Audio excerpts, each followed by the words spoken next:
Hi, M5684. Please introduce yourself. Hi, my name is Criselda Año.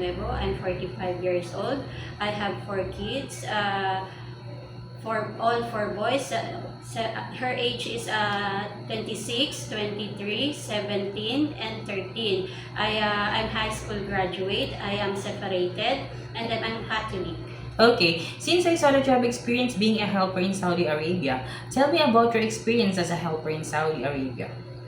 My experience in Saudi Arabia, I'll do cooking, Okay. cleaning, Okay. washing clothes, washing dishes, taking care of newborn baby, Okay. and taking care of the children. And you're also taking care of pets, right? Yeah, and taking care also the 5 cats. Okay, and you have another experience in UAE, but short time, right? You finished the contract since 2021, then you have another employer, but in UAE on December 2021 Yeah. also. Why? Because I go cross country in UAE But you are processed with visa. with visa.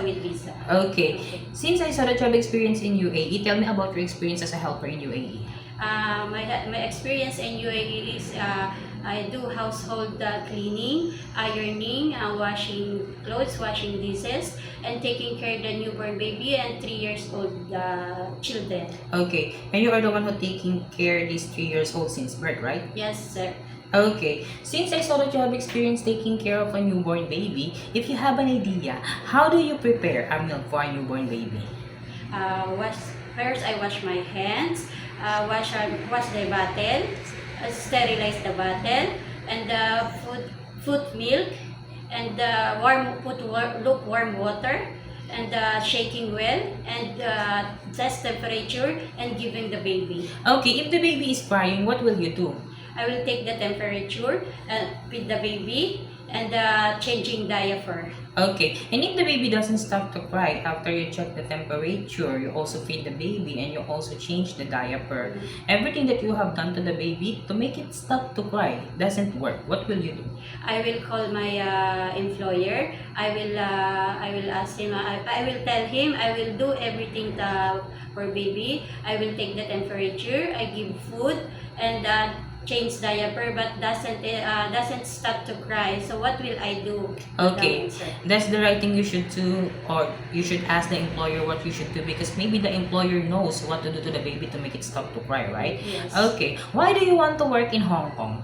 Because this Hong Kong, it's nice country, and also much high salary, and giving much salary to help and give my family. Okay, so how long do you want to work in Hong Kong? Until I finish my contract, but if my employer renew my contract, I will renew my contract. So it is okay to you to extend your contract? Yeah, with your employer? I extend the Okay. contract. What will you do if there is someone outside the house of your employer telling that they were a visitor and ask you to go inside of the house and your employer doesn't at home that day? What will you do? I will call my employer. I will ask him, you have any visitors, expected any visitors? If no have, I will call the police. Okay, because it's too dangerous to entertain people that your employers doesn't know, right? And also do not open the door because it's too dangerous. Okay, do you have any idea how to prepare Chinese food? No. But it's okay to you to learn. Yes, I'm okay to me to learn, searching YouTube, Okay. by cooking book, Okay. and I want to learn for my madam to how to maybe How to cook? how to cook. Yeah.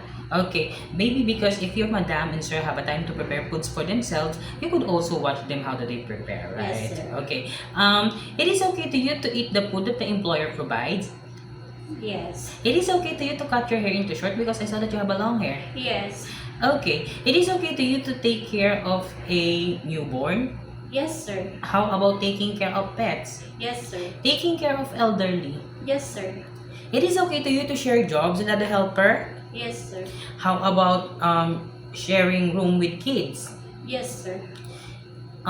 It is okay to you to work on Sunday or on a holiday setup by your employer. Yes, sir. How about learning Cantonese if one of your employer's family don't know how to speak English? Yes, sir. Okay, my last question is, what will be your message for your future employer? Hello, Madam and Sir, my future employer. I am Criselda Añanuevo.